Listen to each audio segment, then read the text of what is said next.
Bueno, bienvenidos a un nuevo diálogo de biblioteca. Increíblemente estamos llegando al tercer programa.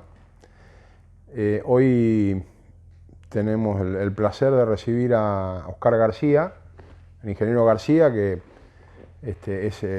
Oscar hace muchísimos años que está acá en América.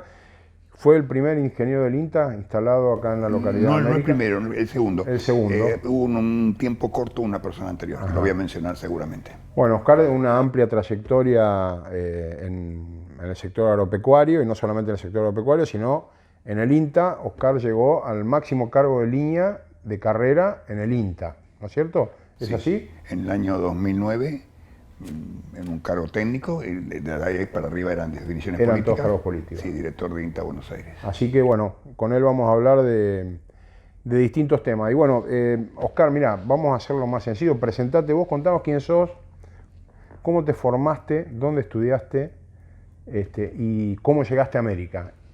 Y después avanzamos en las preguntas. Será de interés para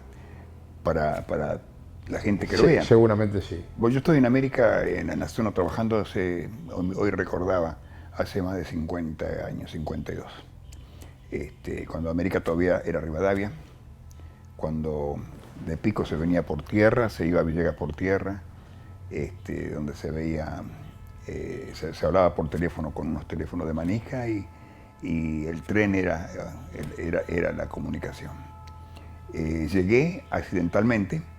Yo estaba a cargo de la oficina de INTA de General Pico, había estado 5 años, y en ese momento un cambio político hizo que apareciera una persona a cargo interinamente, muy mayor, que estaba por jubilar, y bueno, para no competir por ese puesto tenía muchos méritos. Me dijeron, ¿por qué no va a alguna localidad cercana durante algunos meses hasta que se jubile? Bueno, lo más cercano que había era América, y bueno, me quedé para siempre. ¿Y cómo te formaste? ¿Dónde estudiaste? ¿Qué estudiaste? Sí, Contá un poco eso. Qué sé yo, una curiosidad. Yo hice la escuela primaria en España, cosa rarísima. Con no haber equivalencias, hice una secundaria en Argentina y estudié en la Universidad de Buenos Aires, en la Universidad Nacional de Buenos Aires, la Facultad de Agronomía, cuando la carrera era muy sencilla, la agronomía era muy sencilla. Y bueno, todo esto, esta no equivalencia hicieron que concluyera los estudios muy tempranamente, 21 años. Ayer me contaste que entraste a la universidad con 15 años. Sí. Una cosa insólita. Era alto, pero digamos, no sentía incomodidad. Hice servicio militar un año en Buenos Aires y ingresé al INTA con 22 años. Y bueno, y por acá de los 23, ¿no? Vos pasaste, digamos, llegaste en un momento donde hubo varios momentos en la historia del sector agropecuario que hubo así como distintas revoluciones. Vos llegaste en un momento clave, porque, digamos, viviste los últimos años de esa comunidad ganadera, que era Rivadavia, viviste esa euforia corta del sorgo, después vino el girasol y ya en los 90 hubo una revolución con la soja. Pero antes de llegar a eso, me interesa conversar un tema con vos, porque yo me imagino que ¿cuál fue el año que llegaste a América? En 1970. 1970. En esa época, América era un pueblo, o Rivadavia, de productores agropecuarios, toda gente hecha a sí misma, que con gran esfuerzo habían comprado los campos, digamos, cada uno tenía su receta de producción, y yo, que soy mucho más joven, recuerdo inclusive ya en los 80, que un ingeniero agrónomo era algo así como un astronauta, ¿no? Era como alguien que, ¿para qué sirve un ingeniero agrónomo? Pero la pregunta más específica es, porque esos años más atrás era muy difícil decirle a alguien que había logrado comprar su campo y desarrollarse y tener su hacienda y generar su propio capital, cómo tenía que producir. Se me ocurre que no fue fácil poder insertar la profesión en el sector agropecuario. No, claro. Cuando yo llegué a América y me instalé a residir acá, era el único ingeniero agrónomo que vivía en Rivadavia. El único. Algunos vecinos me preguntaban ¿para qué está? ¿Para qué viene? ¿No? Lo que decís sos un astronauta. Había ya otros 3 colegas muy prestigiosos, Alberto Orozco Echever, que muchos conocerán, Hugo Delgado, que estaba en González Moreno, y una persona que falleció recientemente, Edgardo Moreno, un excelente profesional que estaba en General Villegas. Yo, sabiendo que venía esta pregunta, te diría que yo viví 2 etapas dentro de América, y casi 3, de tipo agropecuaria. Yo si tuviera que contarle a gente joven que ha escuchado por referencias cuáles fueron los 4 procesos que vivió América, yo te diría que lo dividiría en 4 grandes periodos. La ganadería salvaje, le llamaría yo, los colonos, los productores que nombraste vos, y a partir de los 90, la agricultura del futuro, con todo un... Y yo pensaba, ¿cómo explicarle a gente que me puede estar escuchando, que tenga interés, cómo comparar esos procesos? Y me parecía que, seguramente los que lo están viendo alguna vez han viajado en avión a Europa, van a Ezeiza y ven una realidad terrible que son los autos, las prepotentes, los gritos, la basura en las calles, la gente gritando, colándose en las filas, no respetando los semáforos. La Argentina toma un avión y en 12 horas baja en Alemania o en Suiza. Es el mismo, pero baja a un lugar donde está la gente callada, la gente no grita, los autos no se pasan los semáforos en rojo, no hay basura en la calle, no hay gente tirada en la calle, no hay gente que pida. Pues sí, pero yo hace 12 horas era distinto. No lo puedo procesar. Ahora, si el proceso lo haces en un barco a vela durante 6 meses, cuando salís ya te olvidaste dónde estabas, dónde llegaste. Bueno, estos procesos que se dieron en América, en Rivadavia, yo te diría el oeste de Buenos Aires y La Pampa, fueron, de alguna forma se llaman dialécticos, o sea, producen cambios, nuevos cambios, pero hay un punto generalmente que hace un crack, y que uno es hasta principios de siglo, donde mucha gente seguramente de América tiene sus antepasados. Otro es entre 1900 y 1950, donde mucha gente tiene sus antepasados, que es lo que me está diciendo vos de los primeros productores. Otra gran parte es del año 50 al 90, que es la zona de la producción. Y después la del 90, que es la especialización, la agricultura compleja. Si mirás el comienzo y el fin son muy distintos, pero en el medio los cambios fueron tan paulatinos, tan intangibles, que uno los vivió y no se da cuenta que está viviendo. Digamos, es como un bebé que empieza a gatear y de repente camina, de repente corre, y cuando te das cuenta es un joven. Si ves la foto de chiquito y de grande, sí cómo cambió. Pero si vos lo vas siguiendo todos los días, no te das cuenta que era cambiado. Lo mismo pasa a los viejos cuando vamos por abajo, ¿no? Te diría que yo vine acá, estábamos en el pleno apogeo de lo que era la producción. Había unos 1.500 productores, cada uno tenía su tierra, tenía sus herramientas, hacían agricultura, en la parte buena de los campos, como vos decís, trigo, sorgo, girasol, un poco maíz, poco. Y ganadería de engorde, o sea, producción de carne. En los 90 hay un momento que se produce un cambio macroeconómico mundial y en Argentina. Que es la aprobación de la soja transgénica. La soja transgénica, la globalización, la caída del muro de Berlín, que hace que se incorporen enormes mercados para el interés de la Argentina de los granos, China especialmente. Lo que me interesa antes de ir ahí es esa sociedad de los 70, ¿no? Esos productores ganaderos que hacían un poco de agricultura, que muchas veces agricultura la hacía un contratista. El productor no arriesgaba tanto y por ahí no hacía tanto, un tercero. Yo te dije que los cambios de los años 50, yo no te puedo contar una historia larga, si te interesa y que nos ve no les puede interesar, uno contaría estos grandes momentos.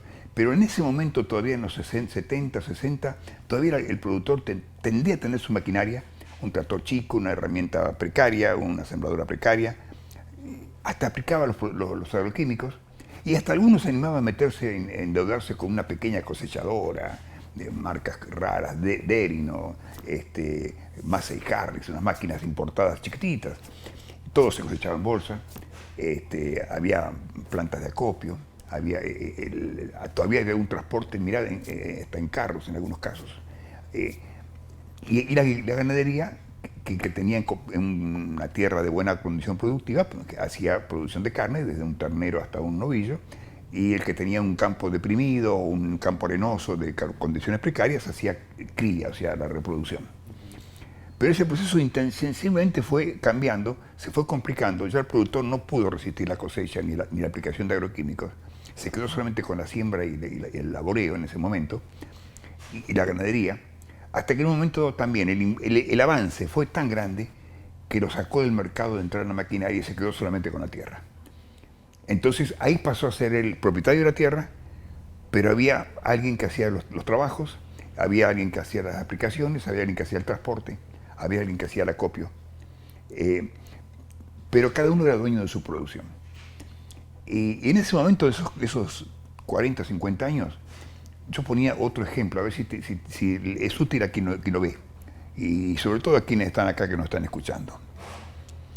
Vos tenés que ir de América a Buenos Aires un sábado a la tarde. Tenés 3 opciones. En un auto de alta complejidad, de esos que valen $100.000, que llegás en 4 horas a 180 por hora.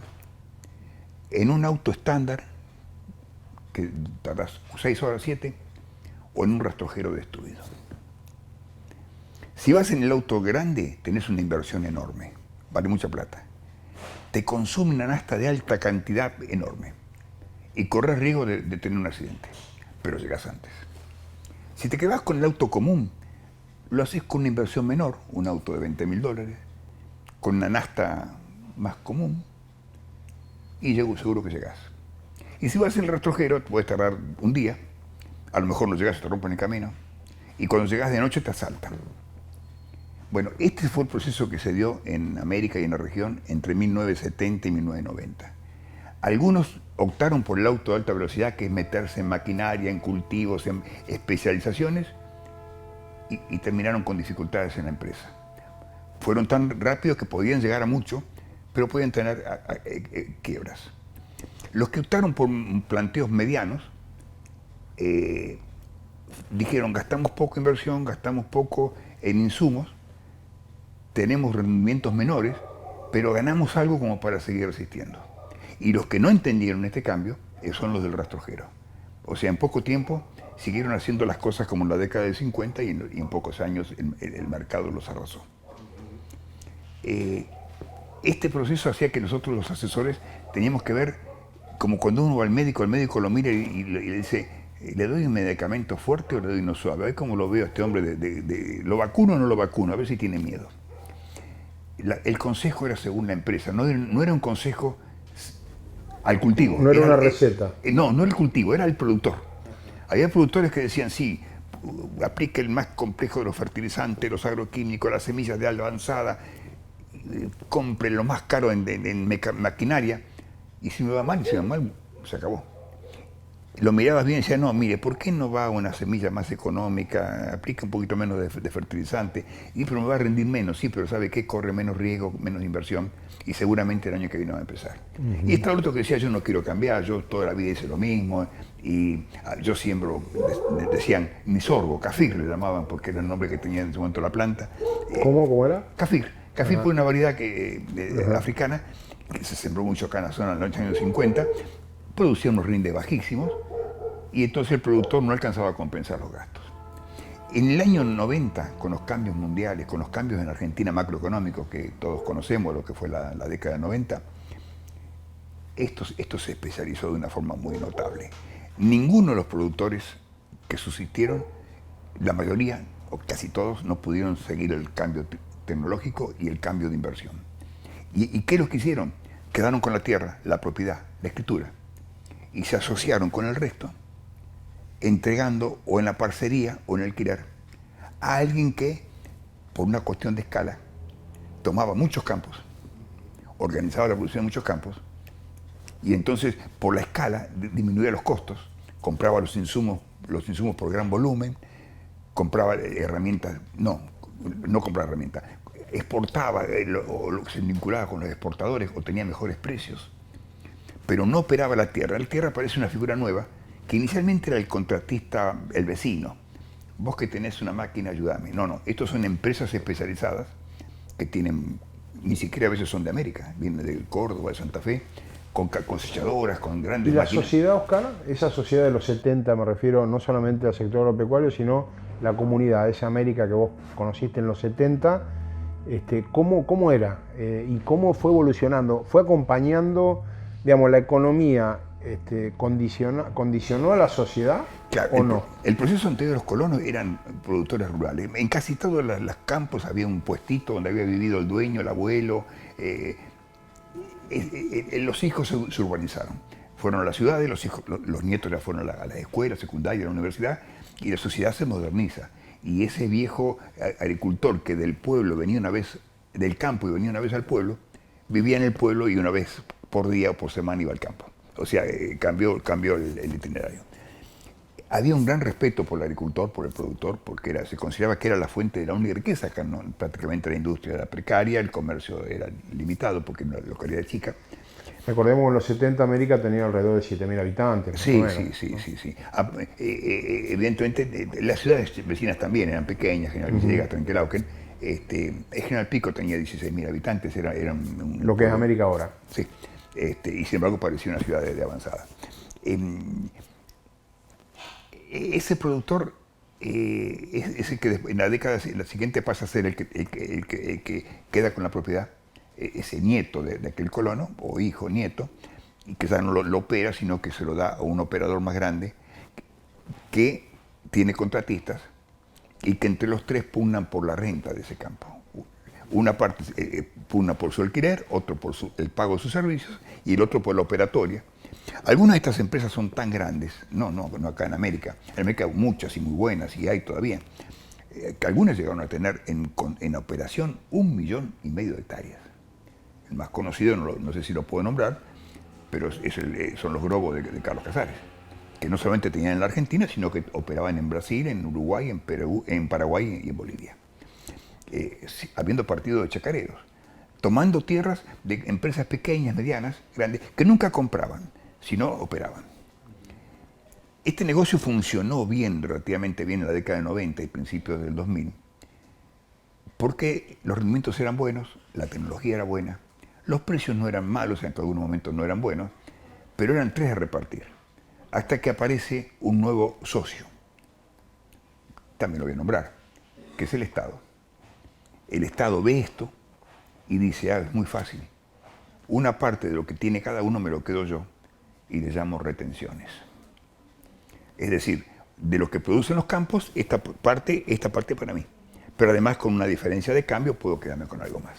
Entonces ya el retorno a la empresa agropecuaria, a esta empresa de contratista, tierra y operador, ya no es tan bueno, no es tan brillante, y obliga a la aplicación de prácticas tecnológicas mucho más evolucionadas, más agresivas, más riesgosas, que hace que hoy la producción agrícola, sobre todo, es una especialidad donde ya no se cultiva como antes, estos lotes van para soja, estos para maíz, estos para trigo, sino por ambientes, donde hay imágenes satelitales jugando en todo momento, hay drones, y la producción ganadera deja de estar desparramada donde se veía en todos los caminos animales, en los campos, ¿no? En los potreros, y pasa a ser un animal encerrado en campos de engorde, los feedlot, o en algunos casos pedacitos del campo que se destina a eso. En los 70 cuando vos llegaste, ¿se podría decir que el 50% de la superficie era alfalfa? Sí, el 70 al 80% era ganadería. Y los campos buenos tenían alfalfa, y ya en esos años 70 ya asociada con otras especies. Había otros tréboles blancos, trébol de olor, y había gramíneas. Las gramíneas más conocidas eran la festuca, raigras, pastobillo, cebadilla, había otras más, ¿no? Y verdeos anuales, cultivos anuales, en invierno y en verano, para concluir el engorde cuando había faltante de alfalfa, y la ganadería a campo. ¿Cómo era la relación con esos productores? Digamos, los productores iban al INTA a buscar asesoramiento, los tenías que ir a buscar, era difícil, estaba generalizado el tema del asesoramiento o solamente un sector de productores les interesaba esto? Ya en esos años había empezado a perder prestancia el INTA. ¿Por qué? Porque el INTA, no quiero entrar en el INTA porque es muy personal, pero el INTA se crea en 1958. Ahí se habilita, aunque se empieza a pensar antes, como para modernizar a todos los colonos que habían llegado a la propiedad de la tierra. Y entonces ponen en cada pueblo una oficina que se llama Agencia de Extensión. Yo era el que reemplacé al ingeniero Dreusi, que fue el anterior encargado de la oficina acá. y ahí sí, de su productor tenía rechazo porque que él creía que tenía su experiencia, pero había mucho que enseñarle. Ya en los 15 años, 20 siguientes, el hijo de ese productor ya se contactó con la tecnología, hubo otra fuente de abastecimiento, llegó los medios de comunicación, televisión, publicaciones, se formaron grupos CREA que de alguna forma permitían que muchos productores compartieran la experiencia. Los productores más chicos formaron un grupo que se llamaban de Cambio Rural, donde de alguna forma también tenían un asesor. Y ya el INTA no era como, digamos, como la medicina se especializó, tan grande que de repente hay un especialista para cerebro o para riñón, frente al médico clínico clásico de hace 50 años que sabía de todo. Bueno, ya no podía saber de todo y entonces ya el productor deja de concurrir al INTA y el INTA queda orientado en todo el país a dos grandes segmentos, a lo que se llama la frontera del conocimiento, es decir, a ver cómo puedo adelantarse 10 años a lo que viene, o trabajar con los sectores más postergados, los marginados, los minifundistas, o los autoproducción de alimentos, caso programa Pro Huerta.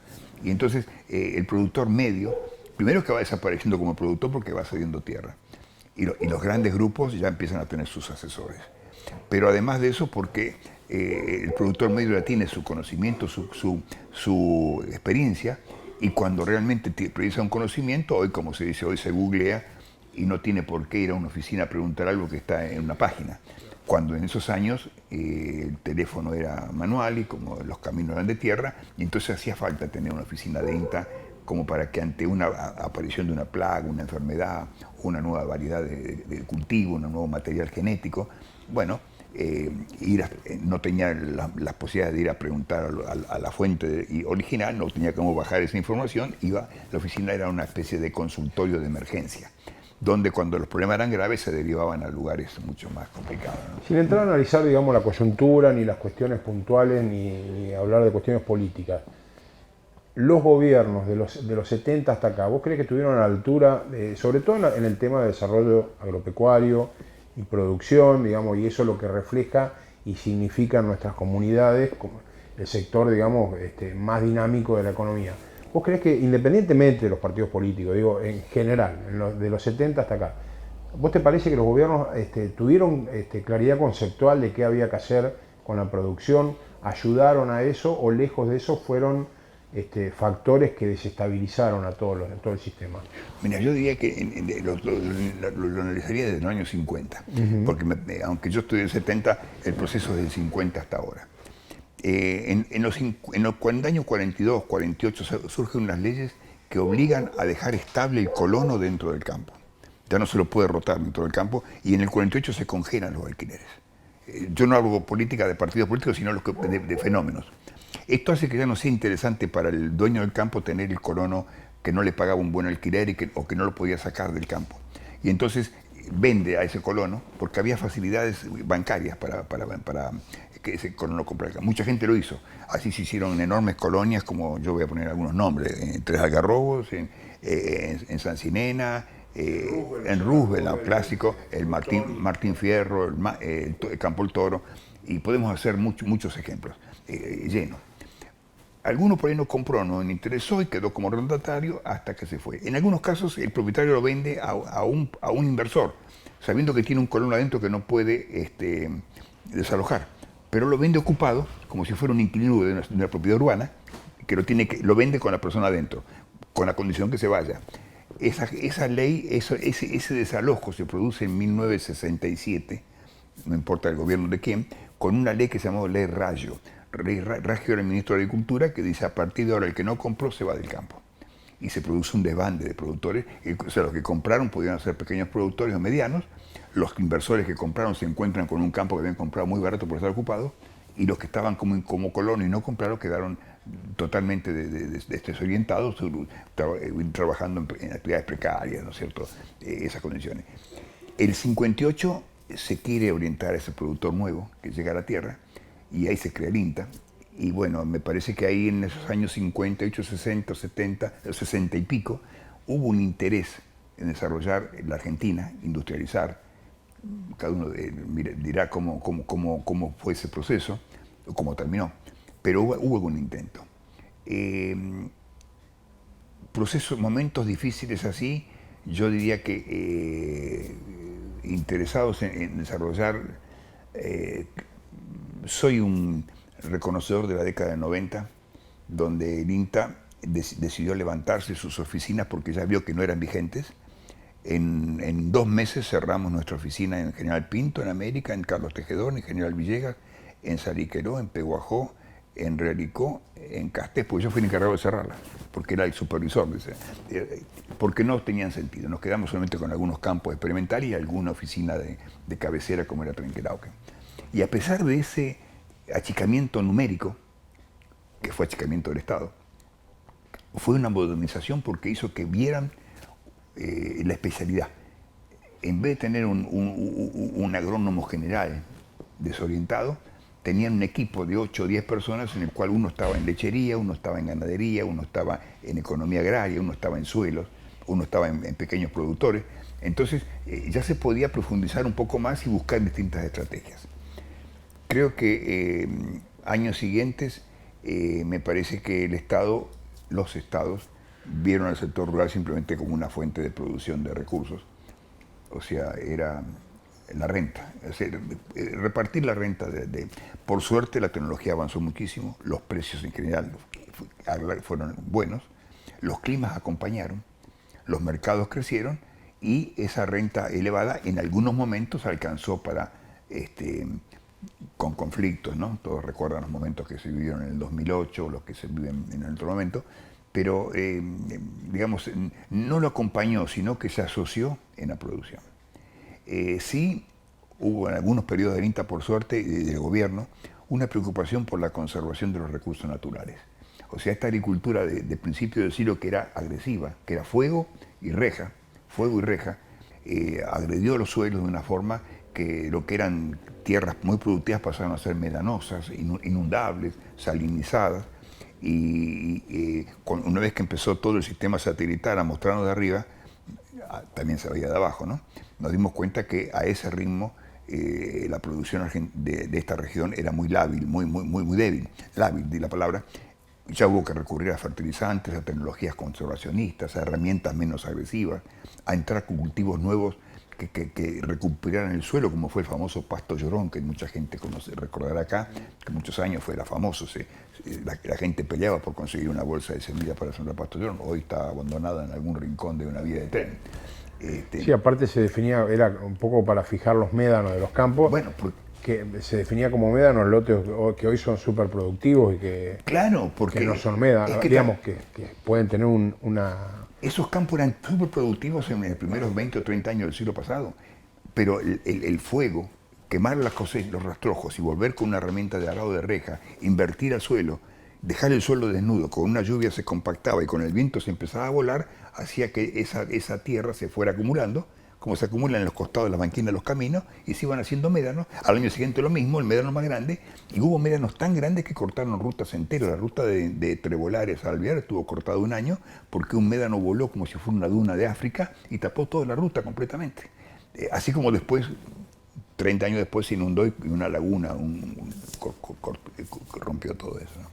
Yo creo que los primeros 20 o 30 años o 40 del siglo XX fueron de gran trabajo, mucho sacrificio, una gran producción, pero un sacrificio enorme, una gran destrucción del ambiente.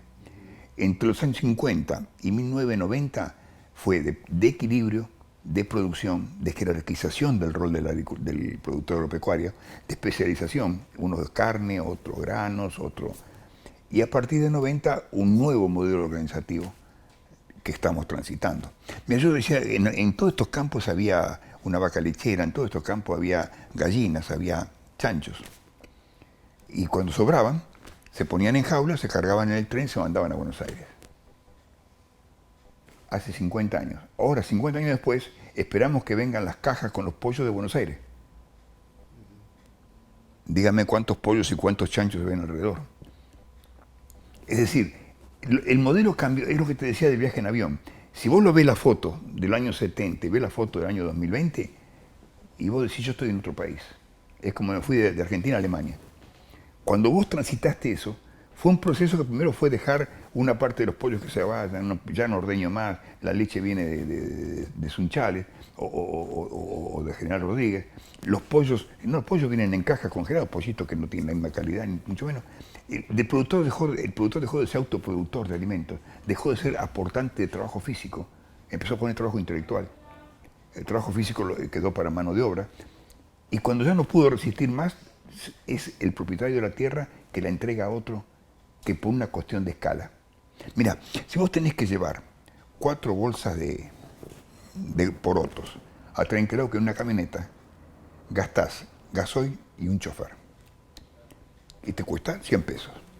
Pero si tenés que llevar 400 bolsas, llevas un camión con un chofer. Resultado, que el costo del transporte por cada bolsa es 4 veces o 5 veces más caro en la camioneta que en el camión. La escala diluye los costos. Entonces, un productor de 300 hectáreas, 500 hectáreas, 1000 hectáreas, no puede resistir cuando una empresa alquila 25.000 hectáreas, porque compra los insumos en los mayoristas, en los importadores, porque la producción la entrega a un precio diferencial, porque cuando va el contratista le dice ¿cuánto me vas a cobrar para aplicar un agroquímico o para sembrarme? Y yo contratista te pregunto ¿cuántas hectáreas me vas a dar? Vos me decís 50, bueno, te voy a cobrar $300. Voy si no te doy 50.000, te voy a cobrar 220. El trabajo es el mismo, pero la escala me hace que te reduzca. Entonces, a mí con un rendimiento de 3.000 kilos no cierro los números, y este hombre que alquila con un rendimiento de 2.500 cierra los números porque paga menos. Resultado que esas empresas concentradoras se fueron desarrollando en América, en La Pampa, en Santa Fe, en Córdoba, en Entre Ríos y en la provincia de Buenos Aires. Y creo que el modelo lleva a que es la agricultura del futuro, así como vos vas a Buenos Aires y ves infinidad de líneas de micro, son todas una sola compañía o 2 compañías, cambian los colores. ¿Puede decir que el negocio agropecuario va a seguir siendo un negocio de escala a futuro? Sí, además de eficiencia, ¿no? O sea, cómo gastar menos, no importa, cuando en los años 70 a los 90, lo importante era rendir más. Vos sabés que nos decía, ¿cuánto te rindió? Tantos kilos, a mí me rindió 100 kilos más. Hoy el tema no es cuánto te rinde, es cuánto ganás. Porque a mí me rinde menos, pero gano más que vos. Porque ¿sabes por qué? Por la escala me diluye los costos y me permite vender en mejores condiciones. Negocio los precios del transportista, directamente hablo con el exportador, en algunos casos son importadores de insumos. Entonces, de repente, la tecnología de punta, esa que incrementa la productividad, que incrementa los rendimientos, no es tan trascendente como fue en los años 70, 80 y 90. Como creo que como está en la situación, va a ser en el futuro. Mira, no hay más que pensar que cada localidad tenía un medio de comunicación o 2 semanarios. Cada pueblo tenía o cada ciudad tenía un canal autónomo, como era Trenquelao, que hoy son todas cadenas retransmisoras. Y todos son 4 o 5 grandes grupos concentrados. Y no puede ser de otra forma, porque ningún medio puede resistir la competencia descomunal. O sea, lo otro es artesanía. Por supuesto que hay productores que en base a una gran economía, a un grupo familiar interesante que acompaña el proceso, que pone en trabajo, van a tener un futuro todavía productivo. Pero la amenaza de la acechanza que tienen es muy grande. O sea, a mí me parece que los grandes mercados mundiales, y esto no tiene ideología, porque esto entra en países de la economía europea, como países de la China, como países de la economía latinoamericana, se manejan en función de grandes volúmenes, y esos grandes volúmenes requieren grandes negociadores, y entonces el pequeño productor es impotente para poder defender su producto, su precio. Ya la calidad no tiene el valor que tenía en el pasado. O sea, hasta hace pocos años atrás había razas ganaderas definidas, había calidad de productos agrícolas, orgánicos, de determinada cantidad de aceite. Hoy en día todo eso pasa a un plano para mí secundario frente a la relación insumo-producto. Gasto poco, me rinde más, y así como antes en un campo era un orgullo tener todos los animales del mismo color, hoy lo importante es tener la mayor cantidad de animales posibles en el filón, no importa de qué color sea, hasta una vaca verde si es necesaria, con tal de que la compre barato y me dé un margen como para venderla. Bien, y Oscar, me interesa hablar del futuro.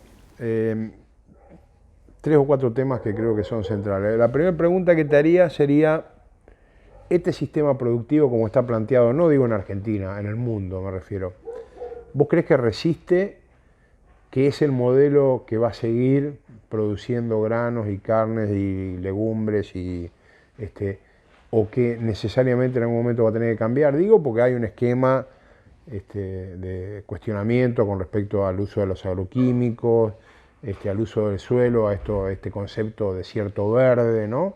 Todas estas cuestiones, deforestaciones, que bueno, digamos, no sé si es un tema central, pero digo, todas estas cuestiones. Esa como una primera pregunta. La segunda pregunta que te haría sería con respecto, por ejemplo, a avances tecnológicos como este tema de la carne esta que se está produciendo en laboratorio, que pareciera que es una amenaza real al sistema productivo y que puede ser que dentro de 10 años todos comamos carne cultivada en un laboratorio y ya no comamos más carne en el campo.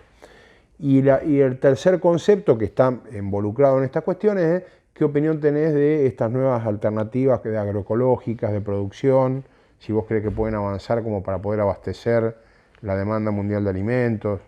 Te mezclo todos estos temas, pero me interesa tu visión de estas cuestiones. Mira, esto va a estar, me parece muy ligada a la cultura argentina, que no es necesariamente la misma en muchos países del mundo, que yo no conozco tanto, pero me imagino que en el año 2005 INTA me envió a España y a ver estas cosas en una universidad. Como yo tengo nacionalidad española también, pude residir un tiempo largo y recorrer muchos lugares.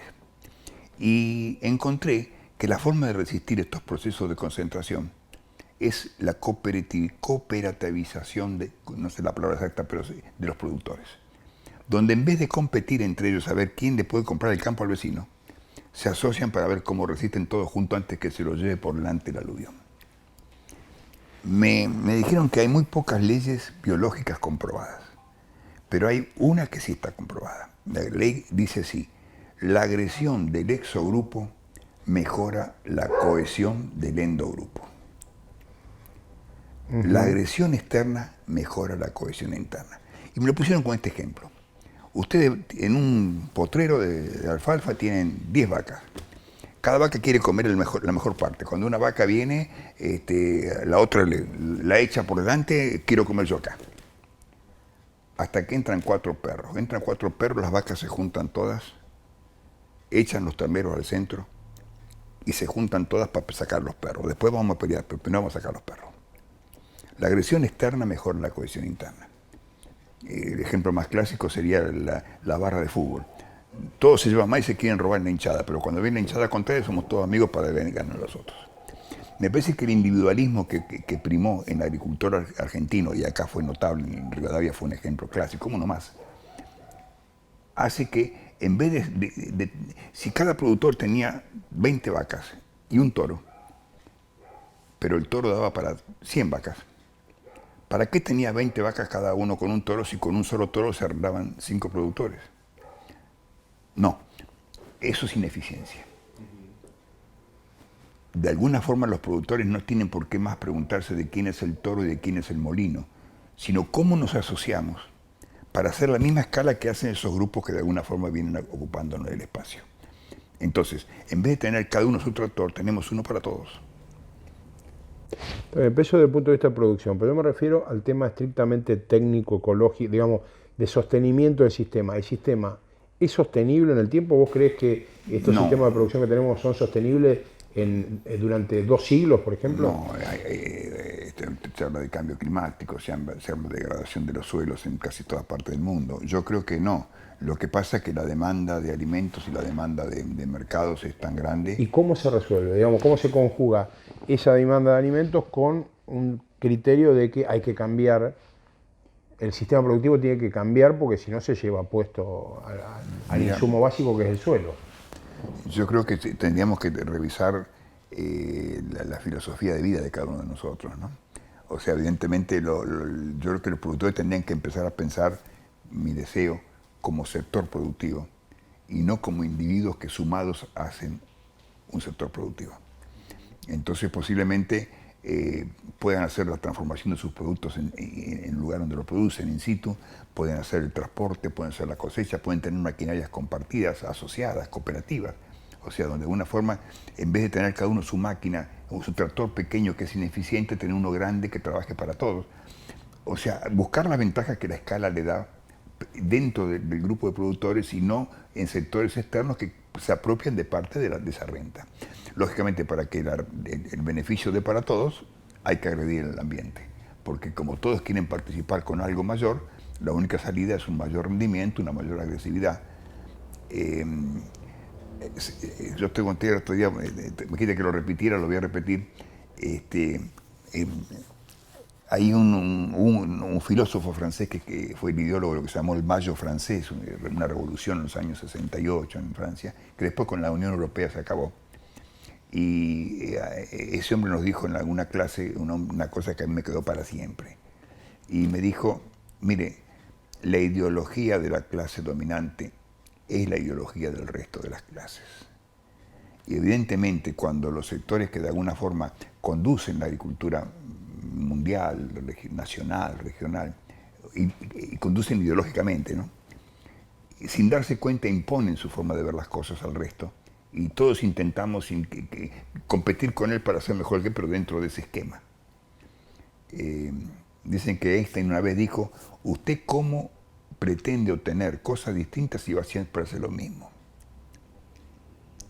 Bueno, ¿cómo queremos salir dentro de la empresa individual del productor con su pequeño tractor, su pequeña maquinaria, sus pequeñas vaquitas, su pequeño lotecito, viviendo en el pueblo, teniendo su propia camioneta? Queremos mejorar y darle un futuro a los hijos, porque los hijos van a ser herederos mayor en cantidad.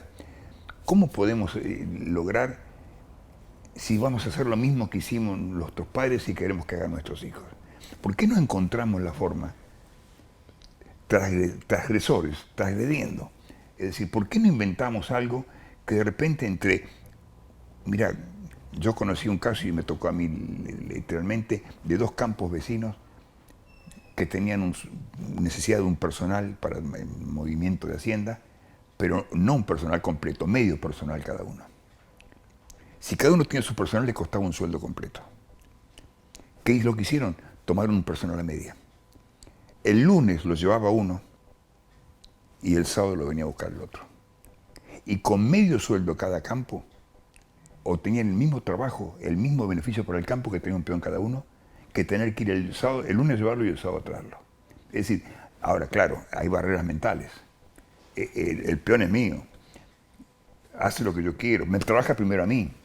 No, esto me parece que hay riesgos en ese caso. Si los productores se siguen manejando en las próximas décadas con los criterios y las conductas que se manejaron entre los años 70 y los años 90 o 2000.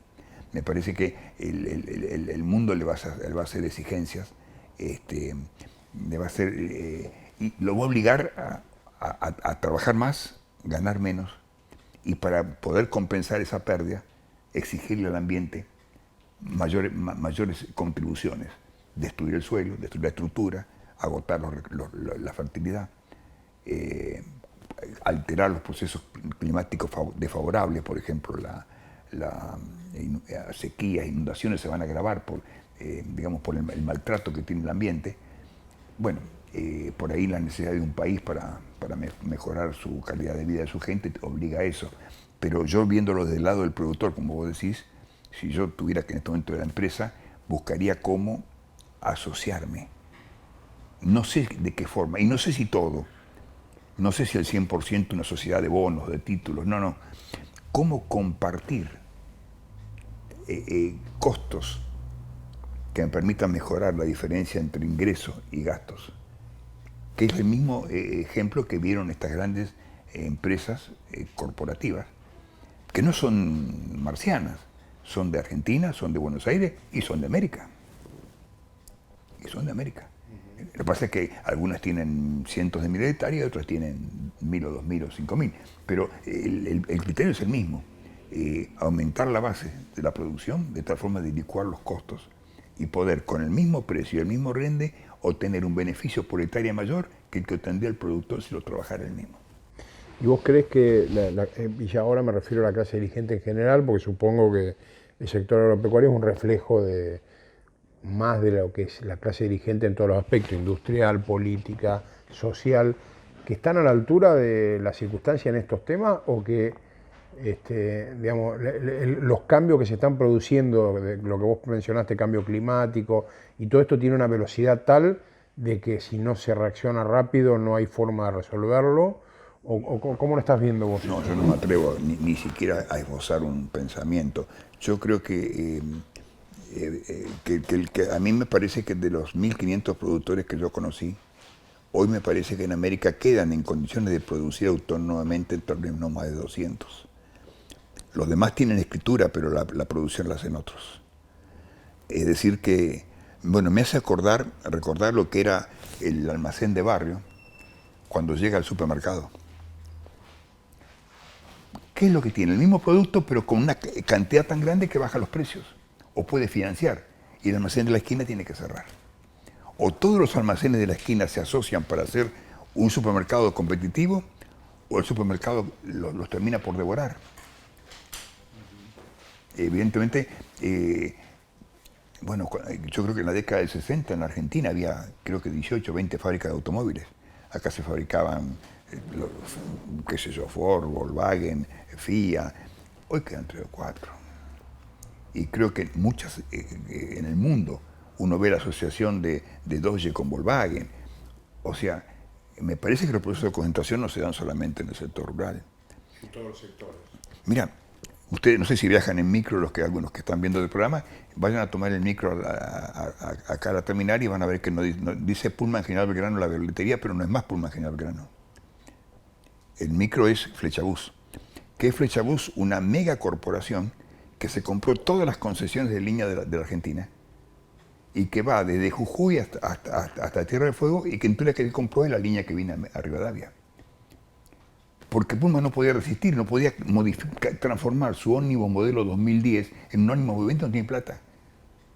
Y esta gente va a una fábrica de micros y dice, quiero 500 colectivos, y le hacen un precio especial, entonces ellos sí pueden hacerlo.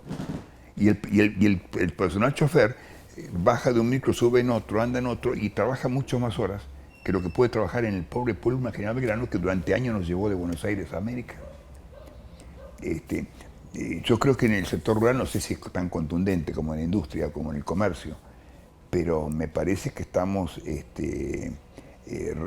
revisando los paquetes tecnológicos seguro, pero me parece que la organización social de la producción que hubo entre 1970 y 2000, me parece que estamos en condiciones, por encima de quienes sean los gobiernos de turno o las ideologías de turno, ¿no? Esto no, porque están ocurriendo en el mundo,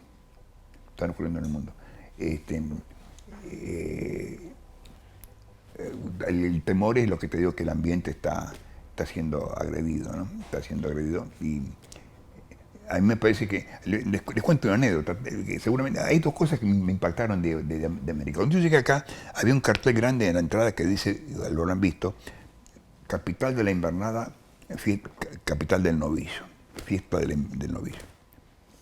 Pues en América no hay más invernada, y no hay novillos. Los novillos ya son novillitos que se hacen los feedlot. ¿Qué pasó? Cambió la demanda de carne del mundo, cambió la forma de producir. ¿Por qué se llama invernada la invernada? O sea, el proceso fue tan paulatino que si lo vemos en el año 70, en el año 72 se hizo en América la Fiesta Nacional de la Alfalfa. Se esperaba que vinieran 200 congresistas, vinieron 1.500. No había dónde alojarlos, la gente iba a dormir a Pico, a Alvear, a Rufino. Se hizo en la municipalidad. En esa época no había carpas, no sabían, bueno, la gente se agolpaba en las escaleras para escuchar eso. Yo voy a hacer la Fiesta Nacional de la Alfalfa. Creo que van los organizadores. En Catamarca habría que hacerla, por eso, donde se produce alfalfa, ¿no? Por eso, bueno, ¿cómo han cambiado? El segundo ejemplo, y este va por qué es lo que habría que hacer. Muchos saben que acá una famosa zanja de Alsina, todos habrán escuchado, que era una barrera para evitar el robo de animales, o tiene su historia, desde Bahía Blanca hasta Río Cuarto. La franja de Alsina se pasaba por distintos pueblos, Fortino La Barría, San Mauricio, La Zanja, Villa Sauce. Era un zanjón grande que se hacía a pala, mucha gente, lo diseñó un ingeniero de Velot, y lo decidió un ministro de defensa que se llamaba Alsina. Bueno, este hombre hizo un pozo, y el pozo le hizo la tierra arriba, entonces la tierra el nivel, el pozo, dijo, los indios no van a pasar esto. ¿Saben cuánto duró esa zanja? 4 años. ¿Qué descubrieron los indios que tan indios no eran? Pues muchos eran capataces de estancia, era claro, no eran indios. El otro día Irma contaba algunas cosas. Descubrieron que en toda la zona húmeda de Buenos Aires, bueno, es decir, húmeda decimos Arrecife, Chivilcoy, Mercedes, Las Flores, había enormes majadas de ovejas. Era una zona de gran cantidad de ovejas porque tenía mucho mercado del mundial por la ropa, por los pulóveres. Los indios arreaban primero las ovejas y después los vacunos. Entonces las ovejas, un animal muy manso, muy dócil, arreado, llegaba al pozo y caía al pozo. Y la camada siguiente encima, la siguiente encima, la siguiente encima. Cuando se dan cuenta hicieron un puente. Claro. Y por detrás venían los indios con las vacas. Con las vacas, con algún crucifijo y alguna rubia que habían agarrado en el camino. Y se subían y pasaban por arriba. Y pasaban por arriba. No sirvió para nada. Hay películas, hay documentales, no sirve para nada. Quedó como la historia. En la imagen satelital se ve cómo va la zanja de la Sina. Hasta había un camino a la zanja que muchos conocerán. Que apareció un hombre que también era ministro de defensa, un hombre de 38 años. Dijo, no, esto así no va.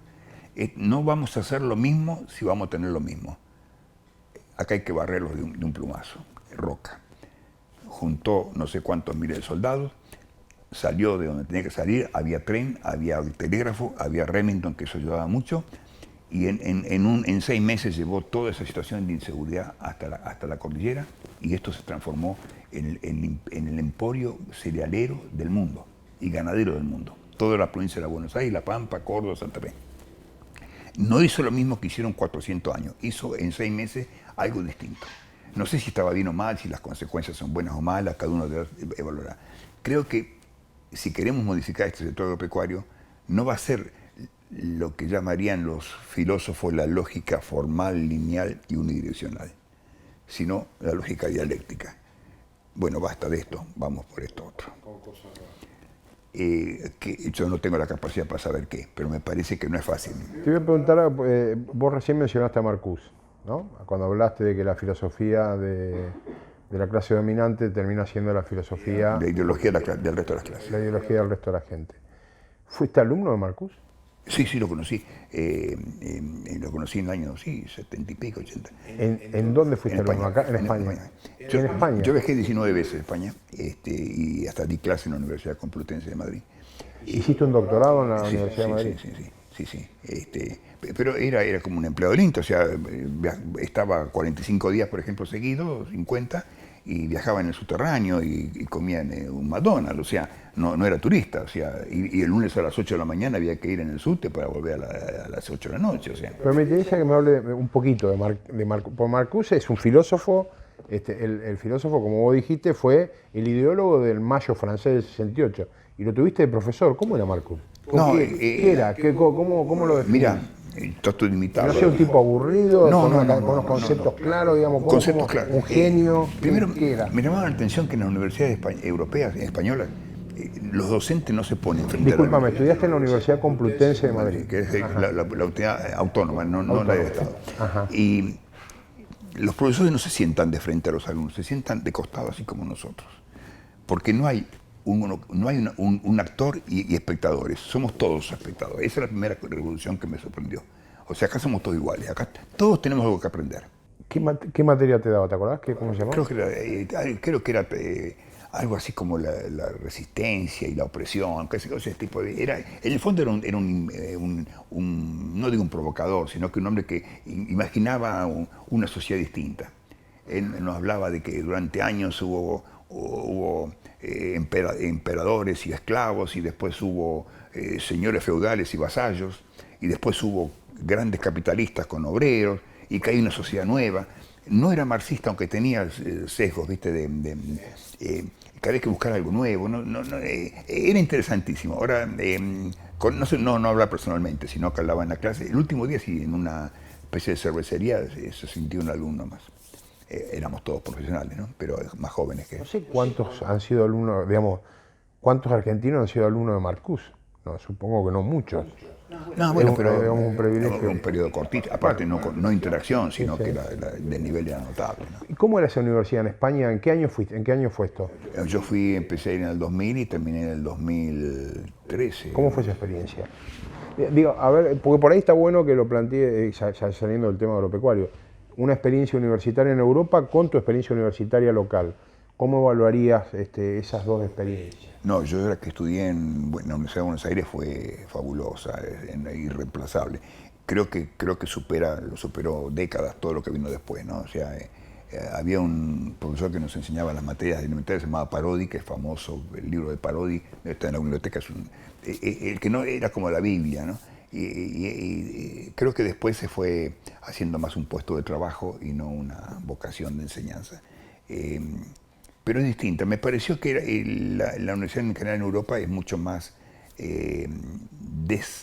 desestructurada. O sea, hasta el alumno puede llegar fuera de horario, hasta la gente se sienta un poco como quiere, si quiere interrumpir, casi interrumpe en intercambio. En la Universidad Argentina, que yo estudié, por lo menos era mucho más formal. Creo que ahora está un poco más descontrolada, pero no, en nuestra universidad todos estábamos serios mientras el profesor disertaba. En Europa todos tenían algo. Mira, el concepto era que todos teníamos algo, que todos somos actores de un proceso y que no hay, como en el teatro, un actor y un espectador. Todos somos actores. Entonces, ¿qué título recibí? Digamos, ¿sos doctor en qué? Desarrollo rural se llama. Pero y también hice un máster en Buenos Aires, en la Universidad de La Plata. Ahí estuve 18 meses. Años difíciles, los años de 73, 75, 74, donde había más disturbios políticos que aprendizaje. Pero eso es lo personal, creo que no le puede interesar a la gente, ¿no? No, bueno, sí, cómo no. Yo digo una vida, digamos, muy interesante has tenido y una vida académica muy interesante. Sí, pero la viví, es parte de que si vos otra vez el viaje en avión y ves la punta y digo, mira todo lo que pasó, pero en el día a día no te das cuenta. Mira, hay 3 o 4 cosas que quería, si me das, concluir. Sí. La primera es que hay muchas palabras que repetimos y conceptos que repetimos sin saber qué decimos. Yo le preguntaría a la gente de América 3 palabras. ¿Qué es hacienda? ¿Qué es invernada? ¿Y qué es estancia? Pero la hacienda y las vacas. Invernada y engordar.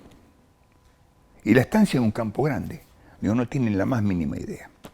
Miren, en toda parte del mundo la Secretaría de Hacienda y en la municipalidad que vos tuviste, es la Secretaría de Dinero. Lo que pasa es que durante 300 años, lo único que daba dinero en Argentina era la ganadería, por lo tanto se asociaba a tener ganadería a tener hacienda. En cualquier parte de Europa o de América Latina, hacienda no es vacunos. ¿Por qué se llama invernada si acá se engorda en verano? El grueso de la producción de carne en América se produce entre octubre y marzo. Es veraneada. ¿Por qué se llama invernada? Bueno, porque durante 300 o 200 años los animales que estaban salvajes se cazaban, se llevaban de arreo en otoño hasta la costa para matarlos, para meterlos en barriles para hacer carne, para alimentar esclavos. Pero como llegaban muy flacos los tenían que dejar ese invierno para que se recuperaran. Entonces se llamaba invernada el engorde en la costa final. Pero los animales en el oeste de Buenos Aires se engordan en verano. Y estancia es un campo grande, ¿no? Durante 200 años de Buenos Aires, de Varadero, de San Nicolás, de los puertos, salían expediciones a cazar de cacería vacunos.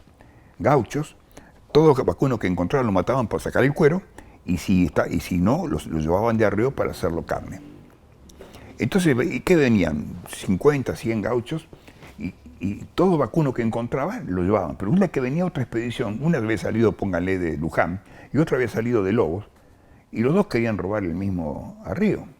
La misma tropa, yo la vi yo primero, hubo muertos. Entonces el Cabildo de Buenos Aires dijo, bueno, a partir de ahora el señor Rosolén va a América y todos los vacunos que encuentra entre el 1 de enero y 30 de enero se los lleva. Y ese día se va. Y el otro día viene Oscar García con sus gauchos y los que dejó se los lleva. Y ese papel se llamaba permiso de estadía, pero el papel dice permiso de estancia. O sea, el señor tiene 30 días para cazar. pareciera que unos cuanta gente de Buenos Aires tenía la mala costumbre de que una vez que le daban el permiso de estadía no servía más. Y dijo, a mí me dieron el permiso de estancia de acá hasta acá hasta acá, a partir de ahora, esta es mi estancia. Estancia Ese permanente. es el origen de la propiedad de los campos en Argentina. No fueron comprados, después fueron heredados. Y aparecen nuevas generaciones que aparecen como dueños de la estancia del abuelo que había hecho la estancia. Esas estancias son las que después se colonizan con gente arrendataria. Bueno, de este tipo de cosas a mí me apasionaba parecer. Y la que más me sorprendió, y vos no me has preguntado qué he leído, porque sé que lo has preguntado. Ahora íbamos a ir a eso. Te quedes concluido con eso. En uno de sus viajes a España yo fui por una reunión familiar a algunos lugares y encontré que en muchos, en las aldeas, había placares, había armarios, y al abrir un cajón había estrellas de David de Israel. Entonces, ¿ustedes son judíos? No, para nada. Tenemos un hermano cura, nos casamos por... ¿Y eso? A nuestros antepasados. Entonces me puse a preguntarle cómo es la cosa. Y dice, mire, nosotros vivimos durante 500 años los españoles, los judíos, los árabes, los españoles bien, hasta que un día empezaron las persecuciones y entonces empezamos a huir, porque en Portugal no nos maltrataban, todos judíos. Entonces íbamos avanzando, por ahí encontrábamos tierras abandonadas y nos quedábamos. Y con el tiempo cambiamos de religión o fuimos ateos, pero quedamos siendo de raíz judía. Y me dice, ¿y ustedes en Argentina? Muchos de los que están en Argentina, si miran su árbol genealógico, van a encontrar porque muchos de estos judíos huían hacia Portugal, hacia Brasil y hacia Argentina. Entonces, pregunté quién había trabajado sobre esos temas y me dijeron este señor, Mario Sabán, que te traje el libro, que se llama Los Judíos Conversos. Los Judíos Conversos. Y me encontré que estuvo revisando el historial familiar de la mayoría de las familias argentinas. Escribió muchos libros. Dio clases también en la Universidad Complutense, ahora vive en Barcelona. Y me encontré con que Pueyrredón, el general Paz, Justo José de Urquiza, Luis Federico Leloir, Jorge Luis Borges y José Hernández tienen en sus abuelos o bisabuelos un ser judío. O sea, gran parte de los próceres argentinos tienen 2 o 3 o 4 generaciones, un antecedente, un antepasado, que era uno de esos expulsados, que después se casó, cambió en primeros tiempos no fue nadie, con el tiempo ni sabes qué son. Y me encontré que también en América, seguramente, me callo acá, ¿no? Muchas de las familias, o varias de las familias que hay, tienen antepasados de judíos conversos. Así que me apasiona ese tipo de publicaciones. Lo que leí últimamente junto con eso, porque lo releí, porque a partir de lo que te escuché a vos, un libro que recomiendo a todos los productores ganaderos de la zona, que se llama Historia de la Ganadería Argentina, de Horacio Giberti, que fue el fundador del INTA, y que cuenta muchas de estas cosas que yo estoy contando con detalle, con profundidad, ¿no? Que lean a Murmis y Portantiero, 2 escritores de la rebeldía peronista de los años 70, desaparecidos creo ellos, que escribieron la historia de los orígenes del peronismo y que cuenta la historia de sociedades rurales, la historia de Argentina, de sociedad rural del interior y de algunos conflictos de las carnes. Que lean a Luis Franco, que escribió La Pampa Habla, que escribió muchísimo sobre la historia, no la historia de las batallas, de los generales, sino la historia del día a día de la provincia de La Pampa, pero que de una forma incluida América, y que a Gori, ¿no es cierto?, a Gastón Gori, que escribió mucho sobre la agricultura en la Argentina. Esos últimos libros, ahora que estoy un poco desocupado y que tengo tiempo, los volví a releer, los había leído antes, y para tener algunos datos más recientes de lo que estamos hablando, Jorge Pablo. Obviamente agradeciéndote que me hayas dejado conversar. Y ojalá alguien lo vea y bueno, me comprenda en los errores que puede haber tenido. Tenemos una audiencia, digamos, en estos pocos programas que hemos hecho, tenemos alguna gente que nos escucha. Yo vi a Diego Álvarez y vi a Irma Bernal. Son los dos programas que hicimos, el tercero es este con vos, así que... Lo vi completo, 1 hora y pico, me pareció cada vez más, no quería que terminara nunca porque todo, en distintos enfoques, dicen cosas que a mí me parecían muy, muy valiosas, ¿no? Bien. Bueno, Oscar, te agradezco enormemente que hayas aceptado la invitación de participar de este programa. Muy interesante.